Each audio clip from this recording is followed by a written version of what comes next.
Teman-teman, Samsung makin menggila seolah pengen ngerebut lagi ya trust dari pembeli. Mereka baru aja merilis Samsung Galaxy A16 5G dengan jaminan update yang nggak main-main. Jaminan 6 kali upgrade OS Android. Artinya selama 6 tahun ke depan smartphone ini bakal terus dapat upgrade ya ke OS Android yang terbaru. Jadi kalau sekarang hadir dengan Android 14, maka kita dijamin kebagian upgrade sampai ke Android 20. Yang untuk smartphone di kelas mid-range ini jaminan update yang sangat panjang. Flagship aja kadang 5 tahun ya dapat jaminan upgrade-nya, dan ini mid-range dijamin 6 tahun. Tetapi seperti apa smartphone-nya? Yuk sama-sama kita unboxing dan lihat detailnya.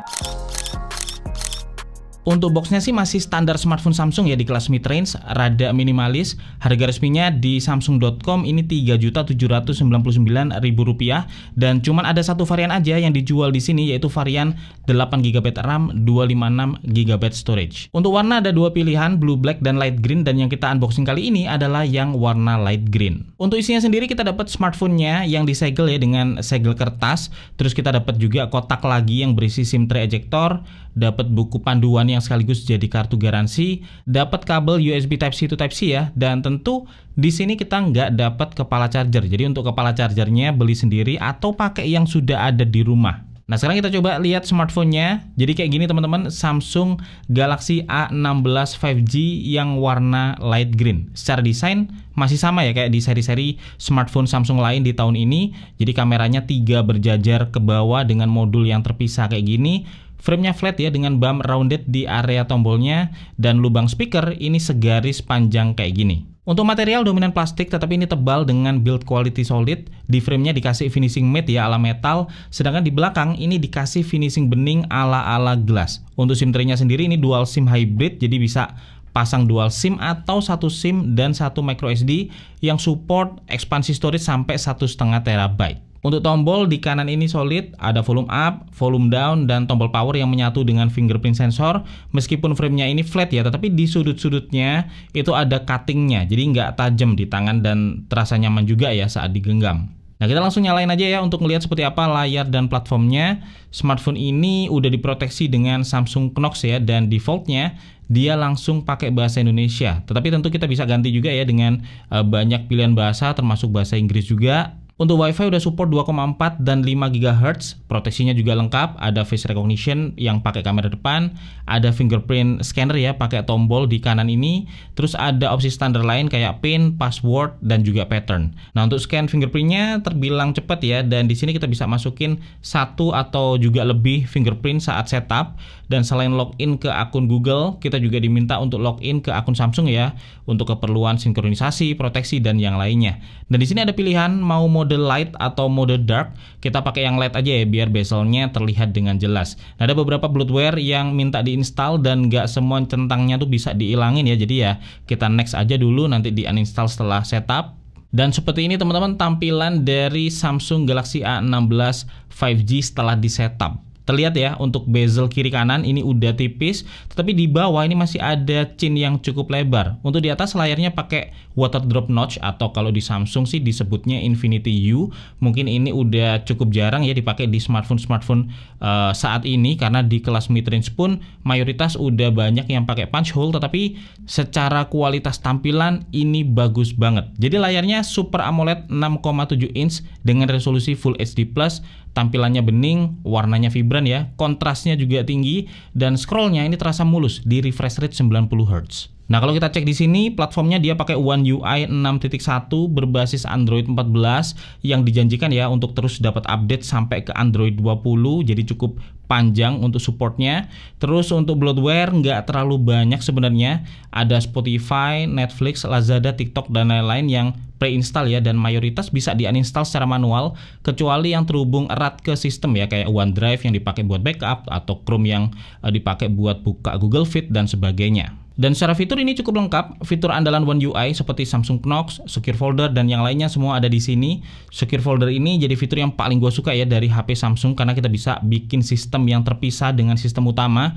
Bahkan akun Google-nya pun bisa kita bedakan, dan kita bisa pakai buat e-banking atau juga aplikasi penting lainnya yang pengen kita protect. Jadi kalau yang di sistem luar kena malware pun, yang di dalam sini masih tetap aman. Samsung Kids, Dolby Atmos juga ada, cuman sayangnya screen recorder masih absen di sini, menyisakan fitur take screenshot aja. Sayang banget ya, karena gue yakin secara performa dan juga spesifikasi HP ini sangat mampu menjalankan screen recorder. Entah kenapa nggak disertakan, jadi ya kita perlu install aplikasi screen recorder sendiri ya dari Play Store yang untungnya ada banyak banget pilihan. Untuk spesifikasinya, Samsung Galaxy A16 5G ini menggunakan chipset MediaTek Dimensity 6300 Plus. Ini chipset 8 core ya dengan fabrikasi 6 nanometer dengan GPU Mali G57 yang dilengkapi dengan 8 GB RAM dan 256 GB storage. Nah, sebelum diinstal banyak aplikasi, di kondisi idle, sistemnya menggunakan 3,48 GB RAM atau sekitar 44% ya dari total RAM yang tersedia, dan menggunakan 42 GB storage atau sekitar 17% dari storage yang tersedia. Untuk performanya sendiri so far terasa mulus ya. Untuk multitasking, pindah-pindah antara aplikasi, scroll dan yang lainnya itu terasa lancar.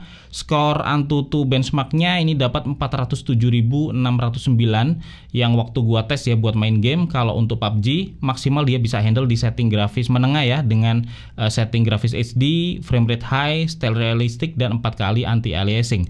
Nah, di setting menengah ini gameplaynya mulus dengan tampilan grafis yang cukup bagus. Untuk CODM juga sama, dia bisa handle maksimal di setting menengah ya dengan grafis medium, frame rate high dan gameplaynya juga mulus di sini ya dengan tampilan grafis yang juga bagus. Sedangkan untuk game berat kayak Genshin Impact, waktu kita tes untuk main di setting yang paling tinggi ya, kita paksa main di setting grafis highest, itu sebenarnya masih bisa dimainkan, cuman pas lagi rame-ramenya ya, misalnya pas lagi ngelawan musuh nih, efek juga lagi banyak-banyaknya. Nah, di situ masih terjadi frame drop dan baru mulus kalau kita main di setting menengah juga ya, kayak di setting grafis medium ataupun low. Jadi overall untuk gaming itu bisa handle di setting grafis yang menengah, tetapi experience-nya udah terasa enak teman-teman. Dan untuk kamera, di belakang ini kombinasi dari kamera utama 50 megapiksel, kamera ultrawide 5 megapiksel dan kamera makro 2 megapiksel. Dan kita bisa ambil di setengah kali ya untuk foto ultrawide-nya, 1 kali untuk kamera utamanya dan 2 kali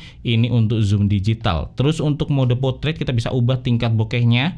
Fotonya sendiri bisa diambil di 12 megapiksel dengan pixel binning atau di full 50 megapiksel. Ada mode Pro juga untuk pengaturan manual, tetapi mode Pro ini cuman buat foto ya, Pro videonya nggak ada. Dan untuk video kita bisa rekam maksimal itu di resolusi Full HD 30 fps. Dan ini beberapa sampel foto kamera belakang di siang dan juga malam hari. Nah, untuk kamera depan ada mode selfie dan ada mode wifi yang lebih luas ya. Di mode portrait kita juga bisa ubah tingkat bokehnya. Dan untuk video ini juga sama, maksimal resolusinya mentok di Full HD 30 fps. Dan ini beberapa sampel foto kamera depannya ya yang gua ambil di siang dan juga malam hari.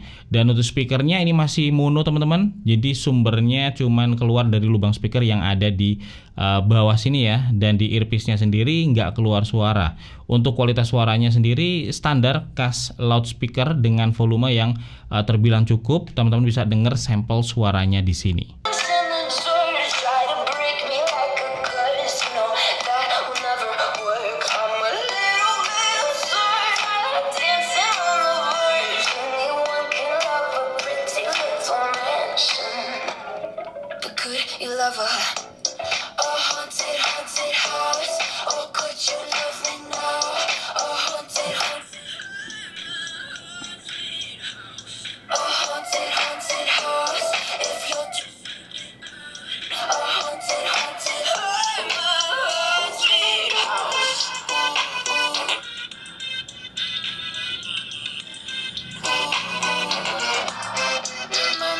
Untuk baterainya berkapasitas 5000 mAh dengan 25 watt fast charging. Ini udah sempat gua tes ya, butuh waktu sekitar 2 jam untuk bisa penuh dengan menggunakan charger yang gua punya. Smartphone ini punya sertifikasi IP54, artinya udah tahan debu dan tahan percikan air ya dari segala arah.